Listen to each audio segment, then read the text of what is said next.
देखिए, पॉलिटी में मेंस में अगर कभी भी कोई क्वेश्चन पूछता है पार्लियामेंट से रिलेटेड, तो ये आपका जो न्यूज़ है ये बहुत यूज़फुल होने वाला है। देख, जैसे कि एक क्वेश्चन बहुत पहले पूछा गया था कि once a speaker always a speaker, तो उसमें ड्रॉबैक्स में हम लोग दिखा सकते हैं।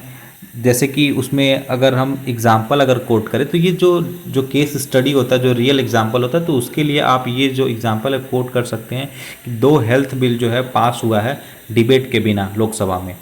तो ये क्या बता रहा है, अगर किसी बिल पे डिबेट नहीं होता है तो इसका मतलब वो सरकार उस बिल को अगर अगर लोकसभा उस बिल को पास कर रही है या राज्यसभा उस बिल को पास कर रही है, अगर फाइनल एसेंट अगर उस पर प्रेसिडेंट दे रहा है और वो कंप्लीटली जो एक्ट बन जाता है अगर, तो फिर इसमें क्या बताता है कि वो प्रॉपर प्रोसीजर नहीं फॉलो किया गया। क्योंकि बिल पे अगर डिस्कशन का एक प्रोसीजर था, जब सेकेंड रीडिंग होती है बिल की तो उसमें प्रॉपर डिस्कशन का प्रोविजंस है, और अगर बिल पे डिस्कशन नहीं हो रहा है तो इसका मतलब ये हुआ कि वो प्रोसीजर को फॉलो नहीं किया गया। तो ये आप ड्रॉबैक्स में दिखा सकते हैं।